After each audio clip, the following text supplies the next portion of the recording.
नमस्कार, मी आकाश जाधव। आज आपण national institute of electronics and information technology अर्थात NIELIT याबद्दल ह्याच्या रिक्रुटमेंट बद्दल जे ती माहिती घ्यायची आहे।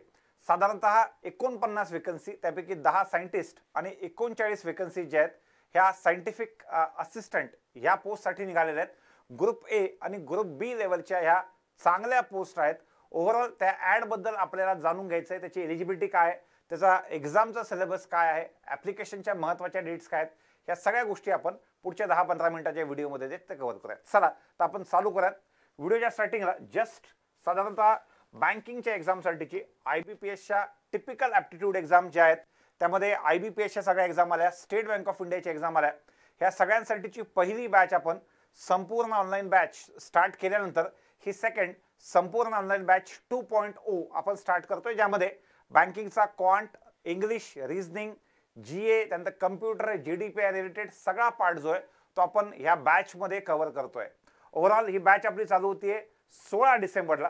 जवळपास 10 डिसेंबर पासून पुढे बॅच जी आहे ते आपला ॲप आय प्रथमवर ॲक्टिवेट होऊन जाईल। पुढे त्यानंतर SSC CGL बद्दल पहिली मराठी बॅच जी आहे ते आपली SSC CGL आणि CHSL दोन्ही पण एक्झामसाठी प्री प्लस मेन्ससाठी आपण ऑनलाईन बॅच पुन्हा एक स्टार्ट करतोय, ज्यामध्ये ही बॅच नवीन वर्षामध्ये पहिल्या तारखेला अर्थात 1 जानेवारीला आपण स्टार्ट करू। बॅच पुन्हा 4 महिन्याची चालेल, लाईव्ह फॉर्मॅटमध्ये असेल, नंतर लाईव्ह झालेले लेक्चर सगळे रेकॉर्डेडमध्ये अवेलेबल असतील। तर बॅचमध्ये mathematics, reasoning, English, general knowledge हा सगळा पार्ट आणि सोबत Tier 2 साठी लागणारा आणि Tier 3 साठी लागणारा डिस्क्रिप्टिव्हचा जो पार्ट आहे हा एवढा पार्ट आपल्याला कंप्लीट करायचा आहे। बाकी ॲप डाउनलोड करण्यासाठीची लिंक जी आहे ती खाली व्हिडिओच्या शेवटी येत बॉटमला डिस्क्रिप्शनमध्ये दिलेली आहे। चला तर आपण आपल्या ॲडव्हर्टिजमेंटवर येऊयात। बघा, ॲडव्हर्टिजमेंटचे जे महत्त्वाचे पॉईंट आहेत ते मी बोर्ड केलेले आहेत। सगळ्यात महत्त्वाचं ही ऑर्गनायझेशन जी आहे, ह्या ऑर्गनायझेशनची वेबसाईट आहे, त्यावर आपण ऑर्गनायझेशन जी आहेत ही आधीची पूर्वाश्रमीची ही डोएक नावाची इन्स्टिट्यूट होती, जी महाराष्ट्रामध्ये औरंगाबादमध्ये आहे। बाकी अक्रॉस इंडिया साधारणतः 43 ठिकाणी ही इन्स्टिट्यूट आहे। जस्ट अ मिनिट, तुम्हाला माहिती घेता येईल की 43 सेंटर्स त्यामध्ये आहेत। त्यामध्ये औरंगाबाद हे महाराष्ट्राचं सेंटर आहे। बाकी डोएकमध्ये तुम्हाला फॉर्मल इन्फॉर्मल ट्रेनिंग जी आहेत ती इलेक्ट्रॉनिक्स आणि ITच्या त्यांच्या वेगवेगळे कोर्सेस आणि सर्टिफिकेशन जे आहेत हे होत असतात। सध्या तिचं नाव बदलून जे आहे हे सध्या जे दिसतंय NIELIT हे नाव सध्या आहे, जुन्या काळातलं आधीचं ते डोएक सेंटर होतं। पुढे ॲड बद्दलची डिटेल्स बघूयात आपण। ही ॲडव्हर्टिजमेंट आहे काय, तर बघा हिची टोटल 49 जागांसाठीच्या ही ॲडव्हर्टिजमेंट आहे, ज्यामध्ये पहिली पोस्ट आहे सायंटिस्ट आणि दुसरी पोस्ट आहे सायंटिफिक असिस्टंट। पहिली पोस्ट ग्रुप ए ची आहे आणि दुसरी पोस्ट असिस्टंट असून सुद्धा ग्रुप बी ची पोस्ट आहे। ही यामध्ये वेकन्सीचा सगळा ओव्हरऑल पार्ट दिलेला आहे। टोटल 10 सायंटिस्टच्या बरं दोन्ही वेकन्सीज मध्ये कसल्याही एक्सपिरियन्सची आवश्यकता नाही, एकदम फ्रेशर मुलगा त्याला अप्लाय करू शकतो। ठीक आहे, त्यामध्ये टोटल 10 वेकन्सीज आहेत। 10 मध्ये अनरिझर्व्ड 6, EWS 1 आणि OBC 3 आहेत। SC ST वेकन्सीज नाही आहेत, पण त्यांनी SC ST तून अप्लाय करायचं, कारण की एनीहाऊ ते अनरिझर्व्डला त्या ठिकाणी दावेदार असतात। ठीक आहे, त्यामध्ये टोटल लेवल 10 मध्ये पॅकेज चांगलं नाहीये, खूप चांगलं आहे, कारण की ग्रुप ए ची पोस्ट आहे त्यामुळं त्याच्यासाठीचं इसेन्शियल क्वालिफिकेशन सांगतो। MSc इलेक्ट्रॉनिक्स किंवा MSc कम्प्युटर सायन्स किंवा MCA किंवा डोएकचं सर्टिफिकेशन किंवा ME MTech BE पण चालेल, BE BTech, associate member of institute of engineers तेही चालेल, graduate institute of electronics and telecommunication engineer, ह्या कशातूनही म्हणजे BE पण चालेल, साधारणतः BE चालेल, BTech चालेल, इलेक्ट्रॉनिक्समध्ये, ENTC मध्ये, कम्प्युटर सायन्समध्ये, कम्युनिकेशनमध्ये, कम्प्युटर अँड नेटवर्किंग सिक्युरिटीमध्ये, computer application, software system, information technology, सगळ्यात महत्त्वाचं information technology management, industrial electronics, instrumentation सुद्धा चालेल, इलेक्ट्रॉनिक्स अँड इन्स्ट्रुमेंटेशन चालेल आणि पॉवर इलेक्ट्रॉनिक्स चालेल। यामध्ये तुमचं ग्रॅज्युएशन किंवा PG दोनपैकी कोणतंही एक BE किंवा BTech झाला असेल तर चालेल। या ठिकाणी BCA किंवा BCS जे की 3 वर्षाचं असतं ते चालणार नाही, सोबत त्याच्या जोडीला MSc कम्प्युटर सायन्स लागेल किंवा MCA लागेल। पण ग्रॅज्युएशनमध्ये BE किंवा BTech साधारणतः महाराष्ट्रामध्ये जेवढ्या जास्त डिग्रीजमध्ये ENTC असतं, इलेक्ट्रॉनिक्स असतं, ENTC असतं, IT असतं आणि कम्प्युटर सायन्स असतं, हे सगळेजण त्याला अप्लाय करू शकतात. बाकी एज लिमिट 30 वर्षाची आहे. ओबीसी साठी 33, SC ST साठी 35 असेल. एक रिटर्न एक्झाम होईल आणि त्यानंतर इंटरव्ह्यू होईल. रिटर्न एक्झामचं वेटेज 85%, इंटरव्ह्यूचं वेटेज 15% आहेत. एक्झाम झाल्यानंतर एक्झाम पासून ते इंटरव्ह्यू पर्यंत 1:3 या रेशोमध्ये कॅन्डिडेट जे आहेत ते घेण्यात येतील. पुढे या ह्या 10 वेकन्सीज मध्ये SC ST ला वेकन्सीज दिसत नाहीत. Steel SC ST कॅन्डिडेटने SC ST जरी मेन्शन केलं फॉर्म भरताना, ते ओपनला इलिजिबल असतात. पण फॉर्म भरताना SC ST चा जर तुम्हाला कॉलम नसेल तर अशा वेळेला अनरिझर्व्ड मधून भरावं लागेल. ठीक आहे. ह्या ओव्हरऑल 10 वेकन्सीज आहेत. सेकंड पोस्ट आहे बघा सायंटिफिक असिस्टंट. पॅकेज बघा, हा लेवल 6 वाला जॉब आहे. तुम्ही वाटल्यास लेवल 6 आणि 7th पे नुसार चेक करू शकता. गुगलवर सुद्धा तुम्हाला त्यांचं पेमेंट स्ट्रक्चर जे ते पाहायला मिळेल. ग्रुप बी ची पोस्ट आहे. टोटल 39 वेकन्सीज आहेत. ह्यात मात्र सगळ्या कॅटेगरीसाठी वेकन्सीज आहेत. अनरिझर्व्ड 24, EWS 3, SC 2 आणि OBC 10. त्यामध्ये फक्त ST साठी वेकन्सीज ज्या आहेत त्या वेगळ्या दिसत नाहीयेत. ST कॅटेगरीच्या मुलांनी आयदर ST आहे तसं टाकावं किंवा ST चं ऑप्शन अवेलेबल नसेल तर मग अशा वेळेला अनरिझर्व्डचं ऑप्शन टाकायचं आहे. त्यांच्यासाठीचं व्यवस्थित दाखवतो बघा. हा सुद्धा जवळपास तसाच आहे. किंचित चेंजेस याच्यामध्ये आहेत. सायंटिफिक असिस्टंट असून सुद्धा MSCच लागेल. MSc इलेक्ट्रॉनिक्स किंवा अप्लाइड इलेक्ट्रॉनिक्स किंवा MSc फिजिक्स पण चालेल. MSc computer science, MSc IT बिलकुल चालेल. किंवा MS पाहिजे खालीलपैकी in any one of the combination त्यांनी सांगितलेलं आहे.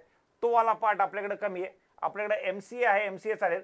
किंवा BTech जे आहेत ते electronics, electronics and communication, electronics and telecommunication, computer science, computer and networking, त्याचा IT, ह्या त्याच्यानंतर दिले जिओग्राफिक इन्फॉर्मेशन सिस्टम, इलेक्ट्रिकल पण चालेल. Electrical, design informatics, computer management, computational linguistic या पद्धतीने चालेल. तर वरती जे चालत नाही ते खाली याच्यामध्ये तुम्ही बघा इलेक्ट्रिकल चालतं. इलेक्ट्रिकलच्या नंतर यामध्ये तुम्ही बघा अजून इलेक्ट्रिकलचा पार्ट चालतो. बाकी बऱ्यापैकी वरच्या सोबत सेमच आहे. ह्याची सुद्धा एज लिमिट 30च आहे आणि फक्त एक एक्झाम आहे, प्री मेन्स नाही आणि असिस्टंटची पोस्ट असल्यामुळं डायरेक्ट इंटरव्ह्यू आहे. ठीक आहे. तर ह्या पद्धत डायरेक्ट रिटर्न टेस्टच आहे, डायरेक्ट सिलेक्शन आहे. प्री मेन्स नाहीये, एकच एक्झाम आहे, एक्झामवर सिलेक्शन आहे, इंटरव्ह्यू नाही. चला पुढे ह्या 39 जागांसाठीचा त्याने डिस्ट्रीब्युशन दिलेले आहेत. अनरिझर्व्ड, EWS, SC, OBC आणि टोटल वेकन्सीज किती किती आहेत ते. एज लिमिटचं रिलॅक्सेशन ॲज पर OBC 3 वर्ष, SC ST 5 वर्ष जो आहे जसं सांगितलं तसंच असेल. नंबर ऑफ पोस्ट चेंज होऊ शकतात, खालीवर होऊ शकतात, तेही दिलेलं आहे. म्हणून मी म्हणतो की SC कॅटेगरी असेल, जागा जरी शून्य दिसल्या तर आपापल्या कॅटेगरीतून अप्लाय करायचं. कारण की अशा वेळेला जर अचानक जागा वाढल्या त्याचा फायदा आपल्याला होऊ शकतो. पुढे बघा प्लेस ऑफ पोस्टिंग जे आहेत हे त्यांचे जे सेंटर्स मी आता सांगितले त्या ठिकाणी अक्रॉस इंडिया 43 ठिकाणी त्यांचे सेंटर्स आहेत. तिथे कुठेही तुमची पोस्टिंग जे ती होऊ शकते. अजून बघा the candidate can apply for both the post but only one stream CS IT electronics per post of his or her choice. या पद्धतीने तुम्ही दोन्ही म्हणजे मल्टिपल ऍप्लिकेशन दोन्हीसाठी सुद्धा तुम्ही फॉर्म भरू शकतात. पण फक्त एका स्ट्रीमला कम्प्युटर सायन्स असेल, इथं जी असेल तिथं ती, खाली जी असेल म्हणजे दोन्ही पोस्टला एकच स्ट्रीम टाका. इकडे वेगळ्या स्ट्रीमला आणि तिकडे वेगळ्या स्ट्रीमला अप्लाय करू नका असं त्यांचं म्हणणं आहे. बाकी ऍप्लिकेशन जे आहेत ते 2 डिसेंबर पासून ते 31 डिसेंबर पर्यंत असेल. हे जे काही ग्रॅज्युएशन किंवा PG मागतायत हे सगळं कंप्लीट पाहिजे ॲज ऑन 31 डिसेंबर 2020. म्हणजे ह्या महिन्याच्या शेवटपर्यंत ते कंप्लीट लागेल. पुढे अजून महत्त्वाचा पार्ट बघा. यामध्ये ऍप्लिकेशन फी जी आहेत ते SC ST person with disabilities किंवा विमेन यांच्यासाठी 400 आहे आणि जनरल OBC EWS मेल साठी ती 800 आहे. पुढे एक्झाम जी आहे ती आतापर्यंत मी पाहिलं की बऱ्यापैकी यांच्या आधीच्या जेवढ्या काही एक्झाम्स आहेत, वेगवेगळ्या पोस्टच्या ज्या एक्झाम्स आहेत ह्या आतापर्यंत TCSच्या एक्झाम सेंटर्सवरच कंडक्ट झालेल्या आहेत. पुढे स्कीम ऑफ एक्झाम कशी असेल बघा. The return exam will be of objective type consisting of question in technical and generic. म्हणजे टेक्निकलचा पार्ट असेल आणि ॲप्टिट्यूड असेल. 3 तासाची एक्झाम असेल. 120 क्वेश्चन ज्याच्या 65% पार्ट टेक्निकल असेल. 120च्या 65% डबल हाफ केलं की 78 क्वेश्चन असतील टेक्निकलचे आणि राहिलेले 42 क्वेश्चन्स असतील. राहिलेले 42 क्वेश्चन्स असतील ऑब्जेक्टिव्हचे. ह्या राहिलेले 42 क्वेश्चन ॲप्टिट्यूडचे असतील. प्रत्येक प्रश्नाला 1 मार्क असेल. निगेटिव्ह मार्किंग जी ती 25% असेल. त्यानंतर कट ऑफ कमीत कमी एवढे मार्क पाहिजेत, जनरल आणि ईडब्ल्यू साठी 50% पाहिजेत, याचा अर्थ पेपर सोपा असणार आहे. ठीक आहे. त्यानंतर 40% ओबीसी साठी असेल आणि 30% SC ST आणि फिजिकली चॅलेंज लोकांसाठी असेल. तर ओव्हरऑल या पद्धतीने cut off 50% minimum cut off एवढा सांगितलाय, याचा अर्थ आहे की सगळ्यांसाठी किंवा एक्झामची लेवल खूप सोपी असणार आहे. पुढे कट ऑफ जो असेल तो टेक्निकल आणि जेनरिक म्हणजे दोघांचं म्हणून 120 पैकी असेल. 120 पैकी कमीत कमी अर्धे मार्क पडले पाहिजेत 50% या पद्धतीनं. आणि सेक्शनल कट ऑफ सुद्धा सेक्शनल कट ऑफ सुद्धा असेल, टेक्निकलचा वेगळा, जेनरिकचा वेगळा आणि टोटल वेगळा, अर्थात सेक्शनल कट ऑफ त्यामध्ये आहे. त्यानंतर स्ट्रीम वाईज सिलेबस जो आहे त्यांनी एक लिंक दिलेली आहे, या लिंकवर स्ट्रीम वाईज सिलेबस अवेलेबल आहे. ही PDF मी तुम्हाला खाली डिस्क्रिप्शन लिंक मध्ये अवेलेबल करून दिलेली आहे, तिथून तुम्ही ऍक्सेस करू शकता. इथे तुम्हाला सिलेबस व्यवस्थित दिलेला आहे, तो सिलेबस व्यवस्थित बघून घ्या. ठीक आहे. त्याच्यानंतर जेनरिक म्हणजे ऍप्टिट्यूड मध्ये आपलं ते झालं analytical reasoning, capability, quantitative aptitude, general awareness आणि ऍप्टिट्यूड. हा वाला पार्ट जो आहे तुमचा जेनरिक अर्थात ऍप्टिट्यूड पार्ट मध्ये आला. एक्झामचे जे सेंटर्स आहेत हे एक्झामचे सेंटर्स कमी आहेत. साधारणतः महाराष्ट्रामध्ये एकच सेंटर आहे मुंबई, जिथून तुम्ही हा फॉर्म जो आहे तो भरू शकता. बघा, सिलेक्शन प्रोसेस मध्ये पहिल्या सायंटिस्टच्या पोस्टसाठी तुम्हाला किंवा दोन्ही एक्झाम्स पहिल्यांदा सिलेक्शनसाठी तुम्हाला 85-15 ह्या पद्धतीने असेल. रिटर्न टेस्टचं वेटेज 85% आणि इंटरव्ह्यूचं वेटेज 15% ह्या पद्धतीने दिलंय. बघा, the final selection of eligible candidate for appointment to the post of scientist B will be based on combined performance in written exam and interview ह्या पद्धतीने दिलेला आहे. आणि इंटरव्ह्यू साठी बोलवण्याचा रेशो जो असेल एका जागेसाठी 3 कॅन्डिडेट या पद्धतीने ते बोलवतील. सायंटिफिक असिस्टंटचं जे काही सिलेक्शन आहे ते 100% सिलेक्शन फक्त रिटर्न टेस्टवर होणार आहे. बाकी इंटरव्ह्यूला DVला बाकी काहीच नाहीये, फक्त रिटर्न टेस्टवर फायनल सिलेक्शन होईल सायंटिफिक असिस्टंटचं. ठीक. पुढे यातला अजून कोणता महत्त्वाचा पॉइंट बाकी असेल तर तो मी सांगतो. हे डॉक्युमेंटची यादी दिलेली आहे त्यांनी. फॉर्म भरण्याच्या आधी तुमचं 10वीचं मॅट्रिक्युलेशनचं जे सर्टिफिकेट आहे, सनद ज्याला आपण म्हणतो, ती 250 KB पर्यंत स्कॅन करून ठेवायची, ती अपलोड करायची आहे. कास्ट सर्टिफिकेट असेल तर कास्ट सर्टिफिकेट आता ओबीसी कॅन्डिडेटनं स्पेसिफिकली रिसेंटचं लावायचं आहे, SC STने जुनं लावलं तर चालतं. EWSचं सर्टिफिकेट रिसेंट लागेल.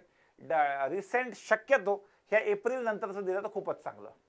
त्यानंतर फिजिकली चॅलेंज लोकांनी त्यांचं सर्टिफिकेट लावायचं आहे. फोटो आयडेंटिटी कार्ड जो आहे हा सगळा पार्ट फॉर्म भरण्याच्या आधी व्यवस्थित वाचून घ्या आणि एवढा पार्ट तयार ठेवायचा आहे. जे सेंट्रल गव्हर्नमेंटचे, PSUचे, ऑटोनॉमस बॉडीचे किंवा बँकेतले सध्याचे एम्प्लॉई आहेत, म्हणजे सरकारी एम्प्लॉई आहेत, यांनी त्यांचं NOC जे त्यांना NOC द्यावं लागणार आहे. पण NOC आता नाही, इंटरव्ह्यूच्या वेळेस त्यांना NOC द्यावं लागणार आहे. ठीक. बाकी फॉर्म भरताना कसलीही अडचण आली तर एकदम ह्या PDFच्या बॉटमला त्यांनी ईमेल ID दिलेला आहे, त्या ईमेल IDवर तुम्ही तुमची क्वेरी टाकू शकता. त्या ईमेल IDवर क्वेरी टाकली, जी काही क्वेरी असेल फॉर्म भरतानाची, एलिजिबिलिटी बद्दलची, ती तुम्ही त्यांना त्या वेबसाईटवर किंवा त्या ईमेल IDवर जे तुम्ही विचारू शकता. तर ओव्हरऑल मी छोट्या ॲड किंवा मोठ्या ॲड जे आहेत ह्या पद्धतीने आधी सांगितलं होतं की कोणती ॲड छोटी नसते बिलकुल, कारण की सगळ्यांची मानसिकता अशा पद्धतीने बनलेली असते की ही ॲड छोटी आहे, मी याला नाही अप्लाय करत. तर येणारा जो वर्ग आहे तो एका जागेसाठी तेवढाच येतो जेवढा की एका मोठ्या ॲडसाठी. जसं आपण बघतो की रेल्वेच्या किंवा बाकी कोणत्या ॲडव्हर्टाइजमेंटला येणारे ॲप्लिकेशन कोटीमध्ये येतात. जर आपण तो रेशो बघितला, तोच रेशो इथं सुद्धा मेंटेन होत असतो. तो ओव्हरऑल ज्या लोकांना असं वाटतंय की आपण अप्लाय केलं पाहिजे, मला असं वाटतं ही सेंट्रल गव्हर्नमेंटच्या जॉब बदली त्यातल्या त्यात ग्रुप B आणि ग्रुप A मधल्या वेकन्सीज आहेत, त्यासाठीची एक मोठी नामी संधी जी आहे ती तुमच्या हातात आहे. निश्चितच तुमच्यापैकी जास्तीत जास्त लोक या संधीचं सोनं करतील. खूप खूप धन्यवाद.